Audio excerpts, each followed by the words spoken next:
Hello students, welcome back. Jatin chemistry ચેનલમાં તમારું સ્વાગત છે. મારું નામ છે જતીન પીપલિયા અને આપણે ભણી રહ્યા છીએ ધોરણ 11નું સેકન્ડ ચેપ્ટર એટોમિક સ્ટ્રક્ચર. અને એટોમિક સ્ટ્રક્ચરમાં આપણે હવે આવી ચૂક્યા છીએ એક નવી થિયરી ઉપર, જે છે વર્ણપટ એટલે કે સ્પેક્ટ્રોમેટ્રી. આપણે સૌપ્રથમ આજના લેક્ચરની અંદર જુદી જુદી સ્પેક્ટ્રોમેટ્રીનું નોલેજ મેળવવાનું છે, જેમ કે પરમાણવીય વર્ણપટ, ઉત્સર્જન, અવશોષણ વર્ણપટ અને હાઇડ્રોજન વર્ણપટ. ત્યારબાદ આજ પછીના નેક્સ્ટ લેક્ચરમાં આપણે બોહરનો સિદ્ધાંત ભણશું. તો ચલો શરૂ કરીએ. આજનો આ 15મો લેક્ચર છે પરમાણવીય વર્ણપટનો. સૌથી પહેલા આપણે સમજવું પડશે કે આ વર્ણપટ એટલે શું થાય, એના વિશેની માહિતી આપણે લેવી પડશે. તો જુઓ, સૂર્યનો પ્રકાશ અથવા તો કોઈ પણ પ્રકાશ છે તે ચોક્કસ માધ્યમમાં ગતિ કરે છે. કોઈ પણ પ્રકાશ જે હોય છે એ માધ્યમમાં ગતિ કરે. માધ્યમ બદલે તો એની ગતિ પણ બદલી જાય છે. આ વસ્તુને આપણે બહુ સારી રીતે સમજતા હોઈએ છીએ. આવું તમે ભણેલું જ છે પહેલા. દાખલા તરીકે હું તમને એક વાત કહું કે આ ચિત્રને જુઓ તમે, આને જોઈને કંઈ યાદ આવતું હોય તો ધોરણ 9 અને 10માં તમે પ્રકાશના વક્રીભવનને સમજેલા છો કે પ્રકાશનું કિરણ નોર્મલી હવામાં ગતિ કરે, પણ જે ત્યારે કાચના માધ્યમમાંથી પસાર થાય તે સહેજ એવું વળી જાય છે. આપણે એને વક્રીભવન નામ આપેલું હતું. સિમિલર આ જ રીતના પ્રકાશ હવામાં ગતિ કરતો હોય અને પાણીની અંદર ગતિ કરે તો પણ માધ્યમ બદલાઈ જશે. પાણીની અંદર પ્રકાશ પણ પોતાનું શું કહેવાય રસ્તો બદલી નાખે. આપણને આ એક્સપેરિમેન્ટ પણ ખબર છે કે પાણીની અંદર રાખેલી પેન્સિલ એ પોતાની જગ્યાએથી કંઈક ખસેલી હોય એવું આપણને દેખાય છે. કહેવાનો મતલબ, પ્રકાશની ગતિ દરેક માધ્યમમાં જુદી જુદી હોય છે. અને આને રિલેટેડ આપણે પ્રિઝમનો પ્રયોગ કરી શકીએ છીએ અને એના દ્વારા વર્ણપટ સમજી શકીએ છીએ. જુઓ, વર્ણપટને સમજવા માટે આપણે સૌથી પહેલા વિઝિબલ સ્પેક્ટ્રમ એટલે કે દ્રશ્યમાન વર્ણપટને સમજી લઈએ, જેને સતત વર્ણપટ કન્ટિન્યુ સ્પેક્ટ્રમ પણ કહે છે. હવે એ વર્ણપટ કેવો છે એ સમજવા માટે વિચારો. આ પોપ્યુલર એક્ઝામ્પલ, તમને આના વિશે ખબર જ છે કે સૂર્યના પ્રકાશને જ્યારે પ્રિઝમ ઉપર આપાત કરવામાં આવે છે ત્યારે શું થાય. તમને બહુ સારી રીતે ખબર છે. આપણને પ્રકાશનું, સૂર્યના સફેદ રંગના પ્રકાશનું વિભાજન થયેલું દેખાશે. કયા રંગોમાં થયેલું દેખાશે? જાની, વાલી, પીનારા. બરાબર, આપણને એને બહુ સારી રીતે ખબર છે. ઇંગ્લિશમાં એને આપણે યાદ રાખી શકીએ વિગ્યોર તરીકે. જાંબલી થી લઈને લાલ રંગ સુધી પ્રકાશનું વિભાજન થાય છે. આ વસ્તુ બધાને ખબર છે. હવે આને રિલેટેડ બરાબર જોજો આપણે શું કહી શકીએ. પહેલા, આવું કેમ થયું? સૌથી પહેલી વાત, આવું થવાનું મેઇન કારણ શું છે? આવું થવાનું મેઇન કારણ એ છે કે સૂર્યનો સફેદ રંગનો પ્રકાશ છે એ એકચ્યુઅલી સફેદ નહીં, પણ એની અંદર 7 જુદી જુદી તરંગ લંબાઈ આવેલી છે. અને જ્યારે એને પ્રિઝમમાંથી આપાત કરવામાં આવે છે ત્યારે બને છે એવું કે 7 જુદા જુદા રંગની તરંગ લંબાઈ તો જુદી જુદી જ હોય. બરાબર, એમાંથી જેની તરંગ લંબાઈ સૌથી ઓછી હોય છે ને એ વધારે વક્રીભવન પામે છે. દાખલા તરીકે અહીંયા હું વાત કરું તો જાંબલી રંગની તરંગ લંબાઈ સૌથી ઓછી છે, તો એ વધારે વક્રીભવન પામે છે. મતલબ જુઓ, વધારે પડતો બેન્ટ થઈ ગયો. એકચ્યુઅલી જાવો જોઈએ સીધે સીધો, પણ સીધે સીધો નથી જતો, બેન્ટ થઈ ગયો. વધારે પડતો બેન્ટ એ થશે જેની તરંગ લંબાઈ ઓછી હોય. અને જેની તરંગ લંબાઈ વધારે હોય, ફોર એક્ઝામ્પલ જુઓ, આ રેડ કલરની તરંગ લંબાઈ વધારે છે તો એનું બેન્ટ એટલે કે એનું વક્રીભવન ઓછું થશે. અને પરિણામે આપણને કંઈક આવો સ્પેક્ટ્રમ મળશે. સ્પેક્ટ્રમ એટલે, ફોર એક્ઝામ્પલ તમે વિચારો કે જ્યારે આ પ્રયોગની શરૂઆત કરી ત્યારે અહીંયા આ સાઈડ કંઈ હતું નહીં. અહીંયા જો તમે અહીંયા કોઈ ફોટોગ્રાફિક પ્લેટ મૂકી દો, અથવા તો આપણે કહીએ ને પ્રસ્ફુરિત પડદો, ZNS નો આપણે અગાઉ આવી ગયો એવો કોઈ પડદો અથવા ફોટોગ્રાફિક પ્લેટ, તમે જૂનવાણી કેમેરા જોયા હોય તો રોલ આવે, કેમેરાનો રોલ, બરાબર, એ ફોટોગ્રાફિક પ્લેટ કહેવાય. એને અહીંયા મૂકી દો અને પછી જો આ પ્રયોગ કરો તો સૂર્યનો સફેદ રંગનો પ્રકાશ જ્યારે 7 રંગોમાં વિભાજન થશે ત્યારે આ 7 રંગ અહીંયા ફોટોગ્રાફિક પ્લેટ ઉપર છપાઈ જશે કે નહીં? સમજાણું? અને એ 7 રંગ જ્યારે ફોટોગ્રાફિક પ્લેટ ઉપર છપાઈ જશે ત્યારે તમને કંઈક આવા દેખાશે. આવા, બરાબર. આ જે દેખાય છે ને, આ લાંબી પટ્ટી, એ ફોટોગ્રાફિક પ્લેટ ઉપર છપાયેલા રંગો છે અને આને કહેવાય વર્ણપટ. સમજાણું તમને? વર્ણપટ એટલે કે શું? ફોટોગ્રાફિક પ્લેટ ઉપર કે પ્રસ્ફુરણ પડદા ઉપર જ્યારે આવા જુદી જુદી તરંગ લંબાઈના પ્રકાશને છાપી દેવામાં આવે, બરાબર, ત્યારે એને આપણે કહીશું વર્ણપટ. આને આપણે પ્રકાશનો, સફેદ પ્રકાશનો વર્ણપટ કહી શકીએ છીએ, બરાબર. અને એ નાની તરંગ લંબાઈથી મોટી તરંગ લંબાઈ તરફ, હમણાં મેં કીધું એમ કે જેની તરંગ લંબાઈ નાની છે, દાખલા તરીકે જાંબલી, એ વધારે વક્રીભવન પામે છે, 400 નેનોમીટર જેટલી એની તરંગ લંબાઈ છે. અને રેડ કલર જેની તરંગ લંબાઈ વધારે છે, 700 નેનોમીટર, તો એ ઓછું વક્રીભવન પામે છે. અહીંયા છે ને આખો વર્ણોપટ તમને કન્ટિન્યુઅસલી મળે છે. કન્ટિન્યુ ધેટ મીન્સ સતત. અહીંયા વચ્ચે ક્યાંય ખાલી જગ્યા નથી, બરાબર. દાખલા તરીકે અહીંયા આપણે આનું એક્ઝામ્પલ પણ લઈ શકીએ કે રેઇનબો, વાતાવરણમાં ચોમાસામાં મોસ્ટ ઓફલી જોવા મળતું મેઘધનુષ, એ પણ જાની વાલી પીનારા રંગોનું કોમ્બિનેશન દર્શાવે છે. અને આ કોમ્બિનેશન કન્ટિન્યુ છે. કન્ટિન્યુનો મતલબ જાંબલીથી ડાયરેક્ટ નીલો, પછી લીલો, એ બધું કન્ટિન્યુ, વચ્ચે ક્યાંય બ્રેક નથી પડતો, વચ્ચે ક્યાંય કાળો રંગ નથી આવતો. તો આને આપણે કહીશું સતત વર્ણપટ, બરાબર. વર્ણપટની આ ભાષામાં આપણે આને સતત વર્ણપટ કહીશું, કન્ટિન્યુ સ્પેક્ટ્રમ. તો અત્યાર સુધીની જેટલી માહિતી આપી એ માત્ર તમને કન્ટિન્યુ વર્ણપટ એટલે કે સતત વર્ણપટની આપી છે. પહેલા આપણે આટલું લખી નાખીએ, ત્યારબાદ આપણે બીજા વર્ણપટની પણ ચર્ચા કરીએ. ટોપિક બહુ મોટો છે એટલે સ્ટેપ બાય સ્ટેપ આપણે આને બરાબર રીતે લખી નાખશું, સમજતા. ચલો, સૌથી પહેલા આપણે હેડિંગ કરીએ પરમાણવીય વર્ણપટ, અને એની અંદર આપણે અમુક લખાણ લખી નાખીએ. ચલો, આની અંદર લખવાનું છે, જ્યારે કોઈ પ્રકાશનું પુંજ, જ્યારે કોઈ પ્રકાશનું પુંજ એટલે કે એનો જથ્થો એક માધ્યમમાંથી બીજા માધ્યમમાં, એક માધ્યમમાંથી બીજા માધ્યમમાં પસાર થાય છે, ત્યારે પોતાના મૂળ માર્ગ પરથી વિચલિત થાય છે, એટલે કે એક રીતના વક્રીભવન પામે છે. ઓકે, હવે આપણે આની નીચે પ્રિઝમની વાત કરીએ કે પ્રિઝમમાં કેવી રીતે આવું થાય છે. તો નીચે બીજા મુદ્દાની અંદર આપણે લખીએ, જ્યારે પ્રકાશનું સફેદ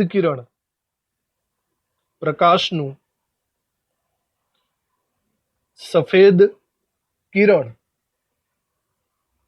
પ્રિઝમમાંથી, અહીંયા ગુજરાતીમાં શબ્દ લખેલો છે ત્રિપાર્શ્વ, બંને શબ્દ યાદ રાખવા, કદાચ MCQમાં આવી જાય. ત્રિપાર્શ્વ એટલે કે પ્રિઝમમાંથી પસાર કરવામાં આવે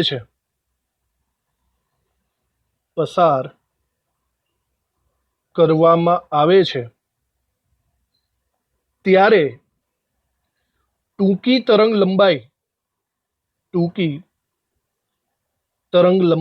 હવે ટૂંકી તરંગ લંબાઈ એટલે આપણે અહીંયા નામ આપેલું હતું જાંબલી.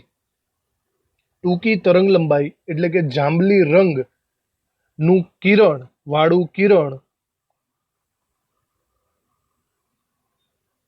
ટૂંકી તરંગ લંબાઈ વાળું કિરણ ટૂંકી તરંગ લંબાઈ વાળું કિરણ આપણે એક સાથે જ લખીએ, મોટી તરંગ લંબાઈ એટલે કે લાલ રંગ કરતા વધુ વિચલન દર્શાવે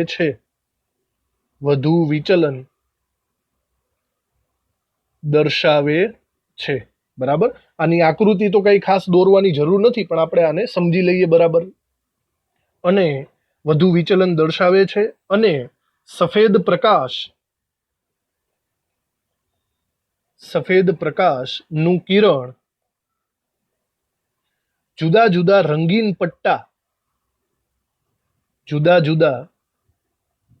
રંગીન પટ્ટાની શ્રેણીમાં ફેરવાય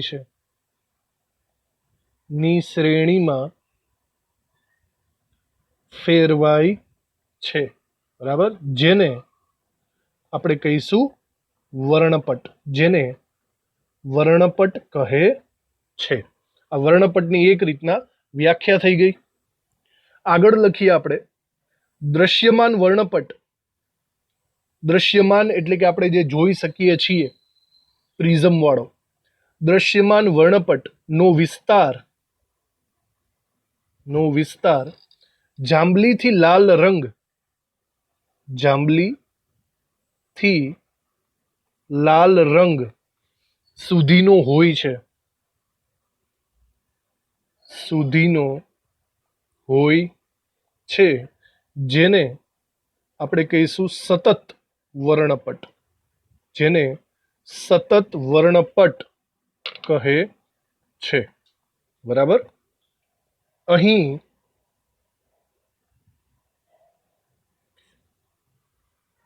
સતત વર્ણપટમાં જાંબલી થી લાલ સુધીના રંગો એકબીજામાં ભળેલા હોય છે. એકબીજામાં ભળેલા હોય છે, માટે તેને સતત વર્ણપટ કહે છે. સતત વર્ણપટ કહે છે. આવું જ વર્ણપટ આકાશમાં મેઘધનુષ રચાય ત્યારે જોવા મળે છે. ઓકે, તો આ આપણે ડિસ્કસ કરી વર્ણપટ વિશેની અને સતત વર્ણપટ વિશેની. હવે આને લગતી થોડીક વાતો આપણે આગળ બીજી કરીએ. હવે હું તમને શોષણ વર્ણપટ અને ઉત્સર્જન વર્ણપટ સમજાવું છું. બરાબર સમજો. વર્ણપટ એટલે ફોટોગ્રાફિક પ્લેટ ઉપર એ તો છપાઈ જશે, એ તો ખબર પડી ગઈ. શોષણ અને ઉત્સર્જન વર્ણપટ કેવી રીતે હોય એ બરાબર રીતના સમજો.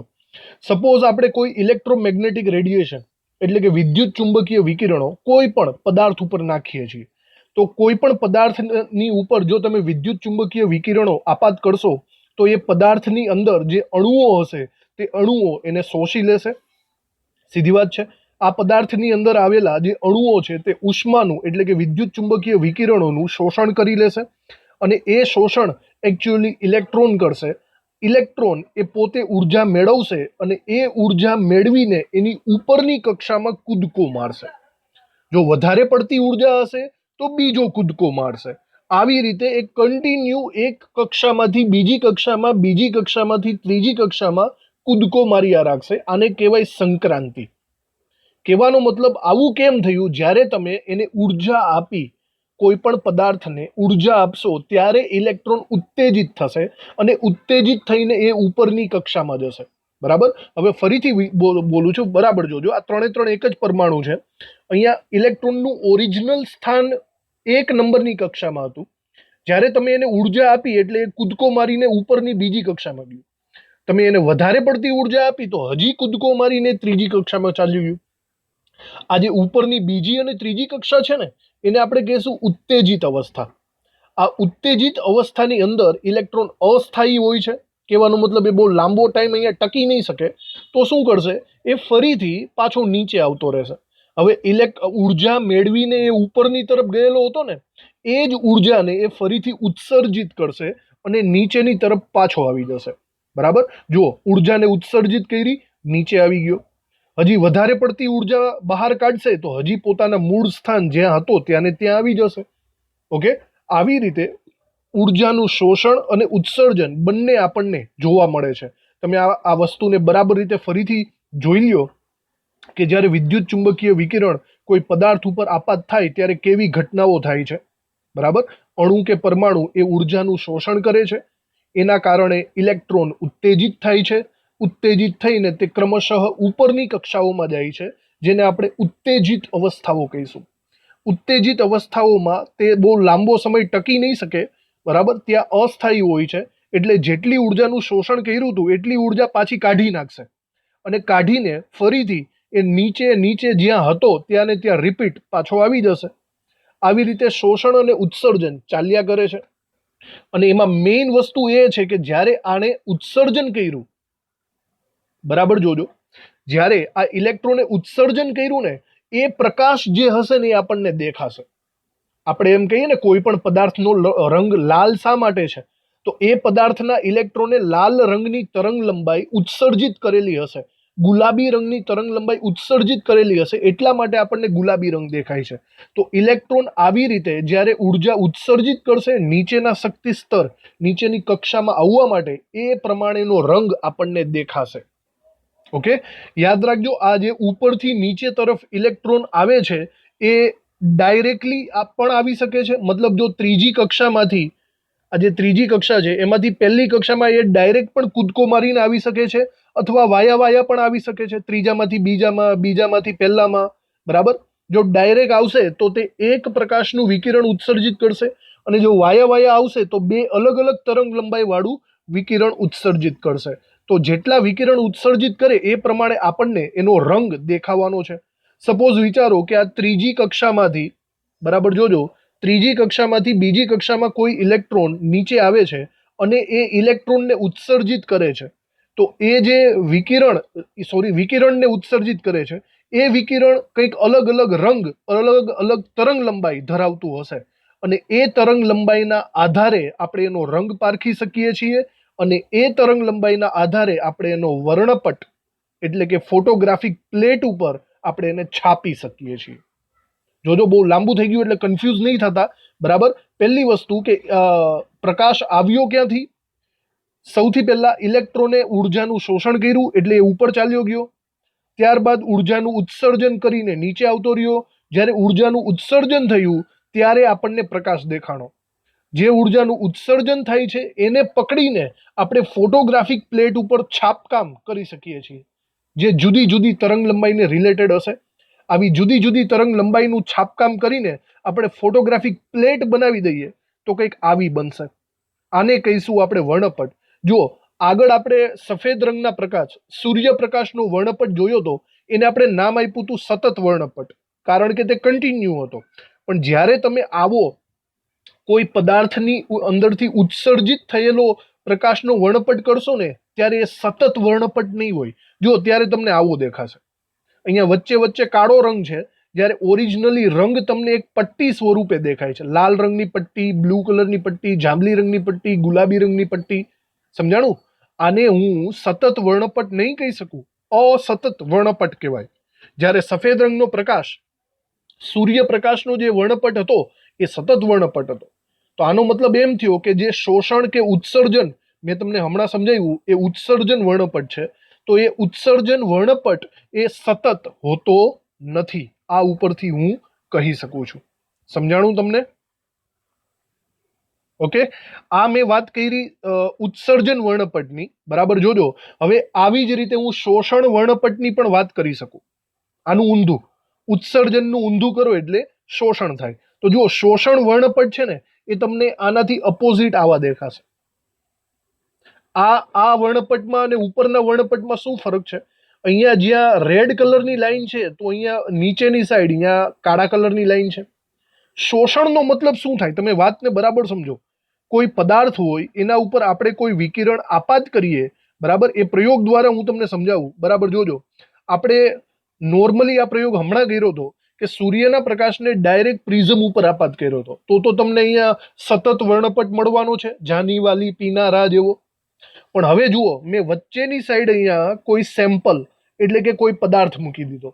સમજો છો? દાખલા તરીકે કોઈ પદાર્થ મૂકી દીધો, હાઇડ્રોજન વાયુ, હિલિયમ વાયુ, લિથિયમ, બરાબર, સમથિંગ કોઈ પદાર્થ મૂકી દીધો. તો શું થશે? જ્યારે સૂર્યનો પ્રકાશ આની અંદરથી પસાર થશે ને, એટલે સીધી વાત છે, હાઇડ્રોજન અમુક તરંગ લંબાઈનું શોષણ તો કરશે કે નહીં? ખબર પડી? અમુક તરંગ લંબાઈનું શોષણ કરશે. મતલબ અમુક તરંગ લંબાઈ અહીંયા ને અહીંયા જ રહી જશે, એ આગળ વધી શકશે નહીં. સમજો છો? બાકીની જે તરંગ લંબાઈ છે ને એ આગળ વધશે અને બાકીની તરંગ લંબાઈનો સ્પેક્ટ્રમ રચાશે. તો મતલબ મારો કહેવાનો મતલબ એમ છે કે જે તરંગ લંબાઈ અહીંયા ને અહીંયા,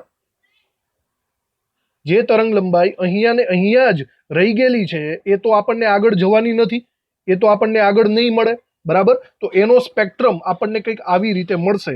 બરાબર જોઈ લ્યો પ્રયોગ ફરીથી. બરાબર, પ્રિઝમ ઉપર જ્યારે પ્રકાશ પડશે ત્યારે અમુક તરંગ લંબાઈ અહીંયા જ રહી ગઈ, તો એનો સ્પેક્ટ્રમ આપણને આવો મળશે. સ્પષ્ટ મને દેખાય છે કે અહીંયા સ્પેક્ટ્રમની અંદર અમુક મિસિંગ છે, અમુક કાળી કાળી લાઈનો આવી ગઈ છે, એટલે કે અમુક તરંગ લંબાઈ મિસિંગ છે.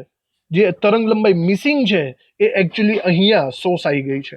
તો ભાઈ આવા વર્ણપટને હું નામ આપી શકું છું. શું કહીશ આને? અવશોષણ વર્ણપટ અથવા તો શોષણ વર્ણપટ કહી શકું છું. ઓકે, શોષણ વર્ણપટ. હવે જુઓ, આ થઈ ગયો આપણો શોષણ વર્ણપટ, અને બીજો આપણે હમણાં જોયો તો, બરાબર, એ હતો ઉત્સર્જન વર્ણપટ. બંનેનું કમ્પેરિઝન કરો. જ્યારે તમે આ બંનેનું કમ્પેરિઝન કરશો તો બંનેમાં લાઈનો તો દેખાય જ છે. ફરક એટલો છે કે શોષણ વર્ણપટમાં આ લાઈનો કાળી લાઈનો છે, ડાર્ક લાઇન્સ, અને ઉત્સર્જન વર્ણપટમાં એ અમુક રંગની લાઈનો દેખાશે. આ બંનેમાં બસ આટલો એવો ડિફરન્સ આપણને દેખાશે. તો હવે આપણા કામનું શું છે? બરાબર સાંભળજો. આપણા કામનો આ ઉત્સર્જન વર્ણપટ છે. કેમ ઉત્સર્જન વર્ણપટ? બરાબર જોજો. દરેક તત્વ છે ને એ પોતાનો અલગ અલગ વર્ણપટ દર્શાવે. દરેક તત્વ. હાઇડ્રોજનનો આવો ઉત્સર્જન વર્ણપટ અલગ હશે, હિલિયમનો અલગ હશે, સોડિયમનો અલગ હશે. દરેકનો પોતપોતાની ખાસિયત હોય. જેમ કે તમારી ખાસિયત શું હોય? તમારી ફિંગરપ્રિન્ટ હોય. દરેકની ફિંગરપ્રિન્ટ જુદી જુદી આવે. એમ દરેક તત્વની ખાસિયત છે કે એનો વર્ણપટ જુદો જુદો આવે. સમજો છો? જોજો, દરેકનો વર્ણપટ હું અહીંયા દર્શાવું છું. ફોર એક્ઝામ્પલ, અહીંયા બે વર્ણપટ તમને આપેલા છે. નાઇટ્રોજનનો વર્ણપટ કંઈક આવો દેખાય છે, અને નિયોન જે છે 10 નંબરનું, એનો વર્ણપટ કંઈક આવો દેખાય છે. દરેકનો વર્ણપટ અલગ અલગ છે. એ પોતાની ખાસિયત દર્શાવે છે. બરાબર, જેવી મનુષ્યની અંદર જેમ ફિંગરપ્રિન્ટ હોય એવી રીતે આની ખાસિયત તમે એને આવી રીતે ઓળખી શકો છો. જેમ કે ચલો અહીંયા તમને 3 એક્ઝામ્પલ આપેલા છે. જેમ કે સોડિયમનો વર્ણપટ કંઈક આવો હશે, 2 લાઈન વાળો પીળા રંગની. મર્ક્યુરી એટલે કે પારો, જો એનો વર્ણપટ આવો હોય. લિથિયમનો વર્ણપટ આવો હોય. આના ઉપરથી તમને કોઈ અજ્ઞાત પદાર્થ આપે, ચલો લેબની અંદર તમને કોઈ એમ કે ભાઈ આ એક બીકર છે, અજ્ઞાત પદાર્થ છે, આ કોણ છે, આમાં કયો પદાર્થ છે, તો તમે એના વર્ણપટ કાઢીને એના વર્ણપટને સરખાવો તો વર્ણપટ ઉપરથી એની ઓળખાણ થઈ શકે છે. જેમ ફિંગરપ્રિન્ટ ઉપરથી મનુષ્યની ઓળખાણ થાય એમ વર્ણપટ ઉપરથી તત્વની ઓળખાણ થશે. એટલી વસ્તુ યાદ રાખવાની છે આપણે. ઓકે, આ વર્ણપટ ઉપરથી તત્વોને ઓળખવાનો સૌપ્રથમ પ્લાન આ રોબર્ટ બર્નસન નામના વૈજ્ઞાનિકે કરેલો હતો. રોબર્ટ બર્નસને સૌપ્રથમ જુદા જુદા તત્વોને એના વર્ણપટ ઉપરથી ઓળખી કાઢ્યા અને નવા નવા તત્વોનું સંશોધન પણ કર્યું. જુઓ, અમુક તત્વોના નામ છે અહીંયા: rubidium, caesium, gallium, indium, thallium. દેખાય છે? Rubidium, caesium, gallium, indium, thallium, અને હજી એક છે સ્કેન્ડિયમ. આ બધા તત્વો એ ખનિજોમાંથી એટલે કે પથ્થરોમાંથી મેળવવામાં આવ્યા અને એના સ્પેક્ટ્રમ એટલે કે વર્ણપટ દ્વારા એનો ઓળખાણ કરવામાં આવી. બરાબર, સ્કેન્ડિયમ તત્વ અમુક પથ્થરમાંથી મળ્યો તો ખબર કેમ પડી? એ પથ્થરનો નમૂનો લીધો અને એનો સ્પેક્ટ્રમ બનાવ્યો. એ સ્કેન્ડિયમ સાથે મેચિંગ થતો હતો, તો એના ઉપરથી ખબર પડી કે ભાઈ આ પથ્થરની અંદર સ્કેન્ડિયમ હોવો જોઈએ. સમજાણું તમને? અને એવું જ એક એક્ઝામ્પલ છે, સૂર્યની અંદર હિલિયમ વાયુઓ હોય. સૂર્યના જે કિરણો છે એની અંદર હિલિયમ વાયુઓ આવેલા હોય છે. સૂર્યના જથ્થાની અંદર, સોરી, કિરણોની અંદર નહીં. તો એ હિલિયમ વાયુ અંદર કેવી રીતે છે એને પણ વર્ણપટ દ્વારા સંશોધન કરીને સમજેલું છે. સૂર્યની અંદર હિલિયમનો જથ્થો આવેલો છે જેને વર્ણપટ દ્વારા સમજેલું છે અથવા તો એને સાબિત કરેલું છે. ચલો, તો આ બાબતોને આપણે અહીંયા બરાબર રીતે મુદ્દા વાઇઝ લખવાની છે. ઉત્સર્જન અને અવશોષણ વર્ણપટની વાતો આપણે અહીંયા લખીએ. વિદ્યુત ચુંબકીય વિકિરણ જ્યારે દ્રવ્ય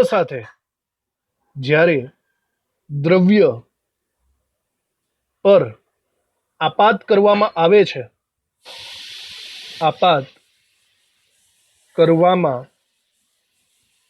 છે ત્યારે પરમાણુઓ કે અણુઓ ઊર્જાનું શોષણ કરે છે.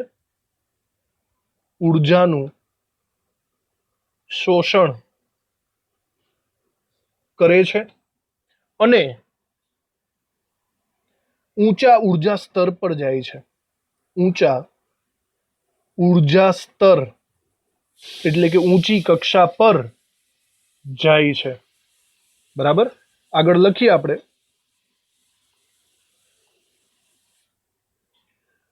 ઊંચા ઉર્જા સ્તર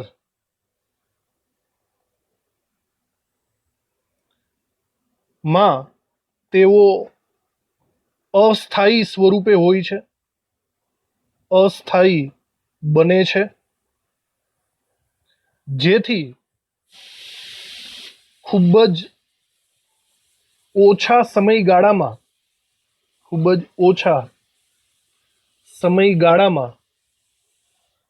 તેઓ શોષેલી ઉર્જાને ફરીથી ઉત્સર્જિત કરી, ફરીથી તરંગ લંબાઈ સ્વરૂપે, આપણે એવું લખીએ, તરંગ લંબાઈ સ્વરૂપે ઉત્સર્જિત કરી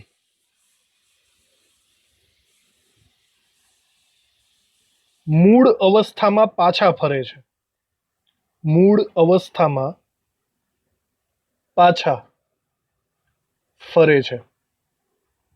આનાથી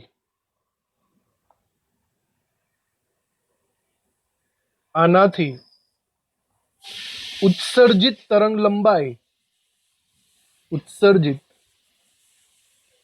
લંબાઈ સ્વરૂપે અલગ અલગ રંગ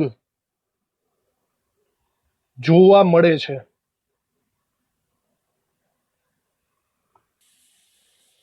જેનો વર્ણપટ ને ઉત્સર્જિત વર્ણપટ કહેવામાં આવે છે। ઉત્સર્જિત અથવા તો ઉત્સર્જન વર્ણપટ કહે છે। બરાબર, આ વસ્તુને તમે બરાબર સમજી લીધી હશે। ફરીથી જુઓ, આપણે વારંવાર જે આકૃતિ દ્વારા સમજવાનું છે ને, એ આકૃતિ દ્વારા તમને આ વસ્તુ સમજાવવાની કોશિશ કરું છું। આપણે અહીંયા છે ને જુદા જુદા કક્ષાઓ, અને આપણા ભાષામાં કક્ષાઓ એટલે કે જુદી જુદી ઉર્જા સ્તર દોરીએ। સપોઝ આ પહેલી કક્ષાનું ઉર્જા સ્તર છે, આ બીજી કક્ષાનું ઉર્જા સ્તર છે, પછી આ ત્રીજી, ચોથી, પાંચમી, બરાબર, આવી રીતના આટલી કક્ષાઓ આપણે દોરીએ। યાદ રાખજો, પહેલી અને બીજી કક્ષા વચ્ચે ઉર્જાનો તફાવત બહુ વધારે હોય, અને પછી જેમ જેમ તમે ઉપર તરફ જશો ને એમ આ ઉર્જાનો તફાવત ઓછો થતો જશે। આટલી વસ્તુ યાદ રાખજો, એ બધું આગળ તમારે હજી આવવાનું જ છે।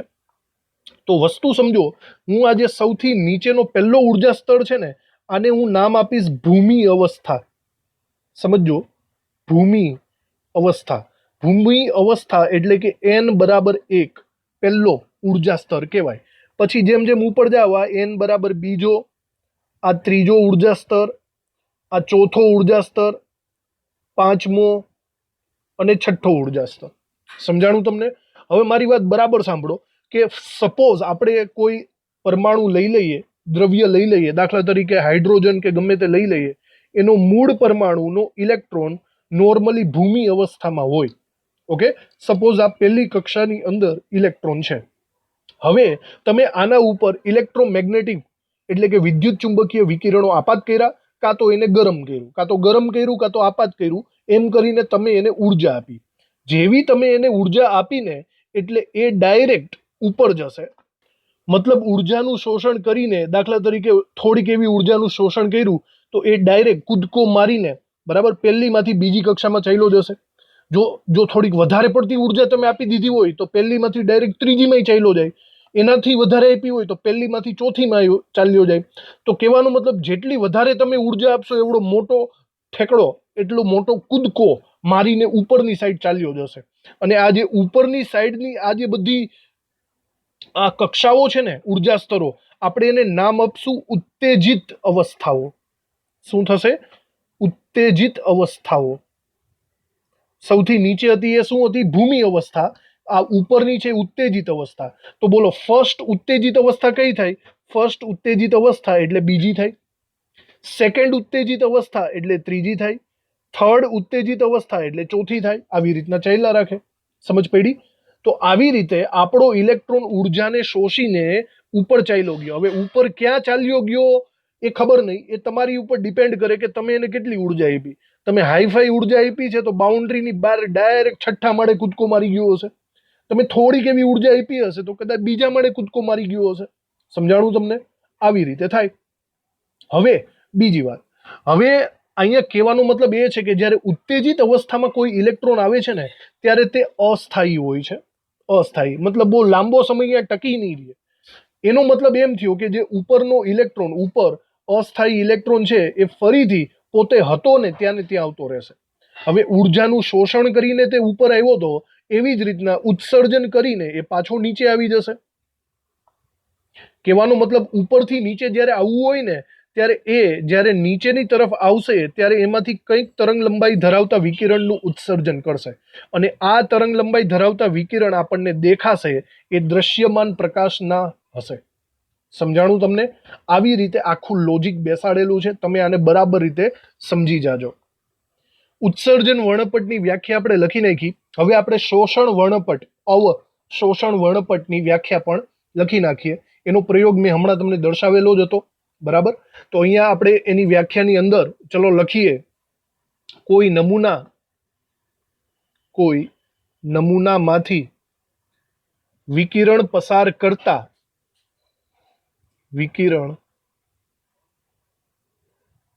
કરતા તે અમુક તરંગ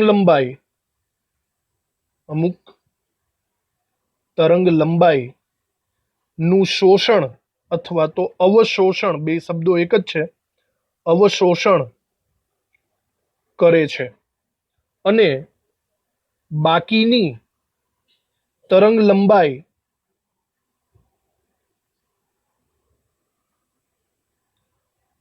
મૂળ અવસ્થામાં દૂર કરે છે. મતલબ અમુકનું જ શોષણ કરે છે, અમુકને ટચ કરતો નથી, બરાબર? આમ આ વણ શોષાયેલા, એટલે કે આપણી ભાષામાં લખીએ તો આમ આ શોષણ પામ્યા વગરના પ્રકાશનો જ્યારે વર્ણપટ બનાવવામાં આવે છે,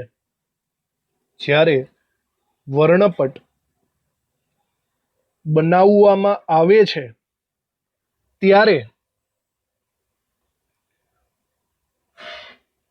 અમુક જગ્યાએ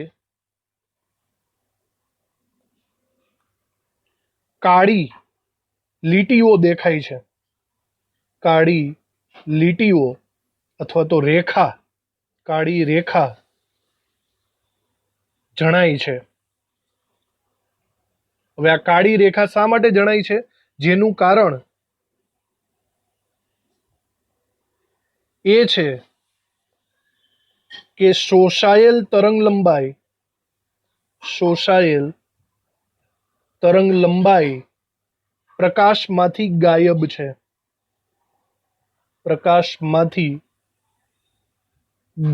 છે, બરાબર? આ એનું મેઇન કારણ હશે. આવા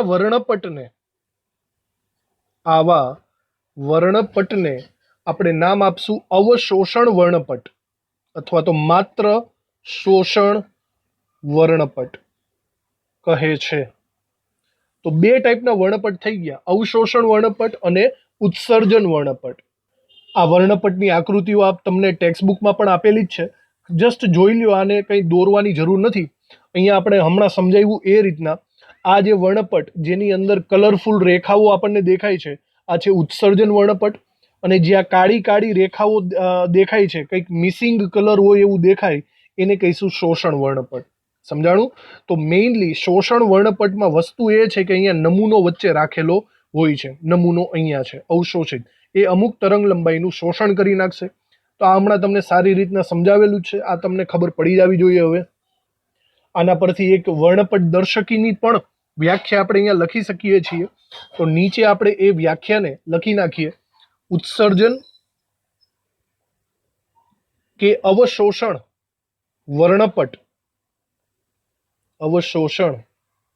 વર્ણપટના અભ્યાસને વર્ણપટ દર્શકી કહે છે. વર્ણપટ દર્શકી. પણ મોસ્ટ ઓફલી તમે એનો ઇંગ્લિશ શબ્દ જ સાંભળશો. ઇંગ્લિશ શબ્દ છે એનો સ્પેક્ટ્રોસ્કોપી. સ્પેક્ટ્રોસ્કોપી કહે છે.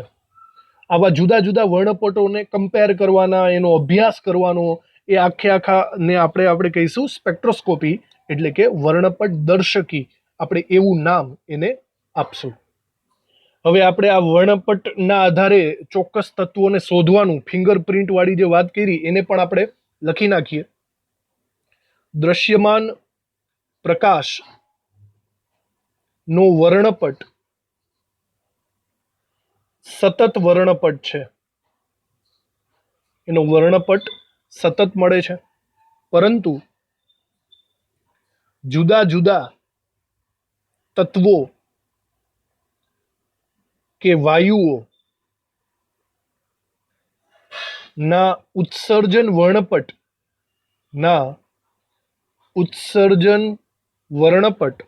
સતત હોતા નથી. તેમાં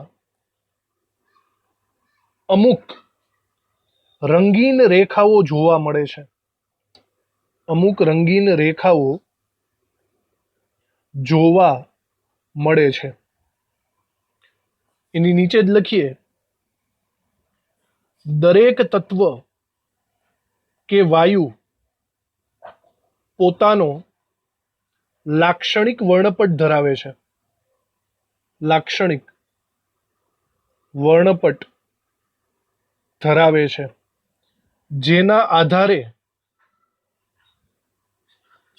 જે તે તત્વ કે વાયુ ની પરખ થઈ શકે છે. ઓકે, આવા વર્ણપટને પરમાણવીય વર્ણપટ અથવા તો રેખા વર્ણપટ કહે છે.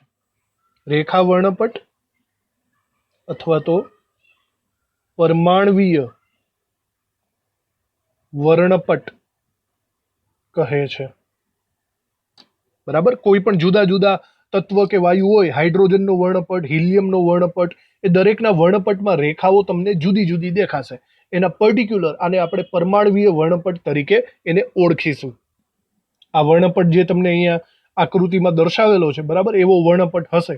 દરેકનું પોતપોતાનો અલગ વર્ણપટ હોય. જેમ તત્વ બદલે એમ અહીંયા વર્ણપટમાં રેખાઓ પણ બદલી જાય. અમુકમાં અહીંયા રેખા હશે, અમુકમાં અહીંયા રેખા નહીં હોય. એના દ્વારા એની ઓળખ થઈ જશે. તો એક રીતના આ ફિંગરપ્રિન્ટ જેવું કામકાજ છે. બરાબર. પરમાણવીય વર્ણપટ કહે છે આવા વર્ણપટને માણસની ફિંગરપ્રિન્ટ સાથે સરખાવી શકાય. ફિંગરપ્રિન્ટ સાથે સરખાવી શકાય. દરેક માણસની પોતાની આગવી ફિંગરપ્રિન્ટ હોય છે. ફિંગરપ્રિન્ટ હોય છે. એવી જ રીતે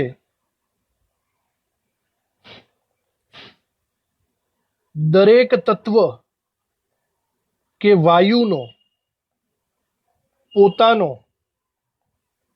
આગવો પરમાણવીય વર્ણપટ હોય છે. પરમાણવીય વર્ણપટ હોય છે. બરાબર. અને આવું શોધ કરનાર સૌપ્રથમ વૈજ્ઞાનિક કયો હતો? મેં હમણાં તમને બતાવ્યો હતો એનો ફોટો. એ હતો બુન્સન. રોબર્ટ બુન્સન નામનો વૈજ્ઞાનિક હતો, જેણે સૌપ્રથમ આ વસ્તુ ટ્રાય કરેલી હતી. તો અહીંયા લખીએ, સૌપ્રથમ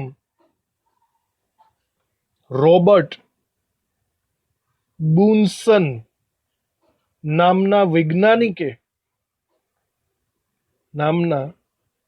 વૈજ્ઞાનિકે આવા રેખા વર્ણપટનો ઉપયોગ કરી, રેખા અથવા તો પરમાણવીય વર્ણપટનો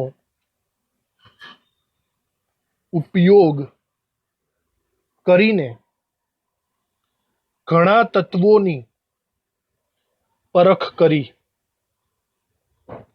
દાખલા તરીકે આપણે અમુક એક્ઝામ્પલ પણ અમુક તત્વ સ્વરૂપે આપણે અહીંયા આપેલા હતા. દાખલા તરીકે rubidium, caesium, thallium, indium, gallium અને હજી એક હતો સ્કેન્ડિયમ. બરાબર. તત્વો, આ જે તત્વો છે એની પરખ કરી હતી. તત્વોની પરખ અમુક ખનિજોમાં કરવામાં આવી. અમુક ખનિજોમાં આ રીતે કરવામાં આવી. બરાબર. આ ઉપરાંત સૂર્યમાં હિલિયમની શોધ પણ આ જ પદ્ધતિને આભારી છે. ઉપરાંત સૂર્યમાં હિલિયમ વાયુ અથવા તો હિલિયમ તત્વની શોધ સ્પેક્ટ્રોસ્કોપી પદ્ધતિ એટલે કે વર્ણપટ દર્શકી પદ્ધતિથી કરવામાં આવી હતી. ઓકે. તો આજના લેક્ચરની અંદર મતલબ આપણે ઘણી બધી ડિસ્કશન કરી લીધી. નોર્મલ વર્ણપટ, સતત વર્ણપટ કેવો હોય, પછી શોષણ વર્ણપટ, ઉત્સર્જન વર્ણપટ, દરેકની વાત કરી નાખી. હવે આ જ વસ્તુ જો તમને નોલેજ હોય, બરાબર રીતે આ લેક્ચરને સમજી જાજો, આ જ વસ્તુનો ઉપયોગ આપણે આગળ જઈને હાઇડ્રોજનના વર્ણપટમાં કરશું અને પછી આપણા બોહરનો નમૂનો વર્ણપટને લગતો આવશે. તો આજનો લેક્ચર આપણે એટલા સુધી જ રાખશું. નેક્સ્ટ લેક્ચરમાં આ જ વર્ણપટની વાતોને આગળ વધારશું. થેન્ક યુ આ લેક્ચર ભરવા માટે. હવે મળશું આપણે નેક્સ્ટ લેક્ચરમાં હાઇડ્રોજન વર્ણપટ સાથે. Thank you.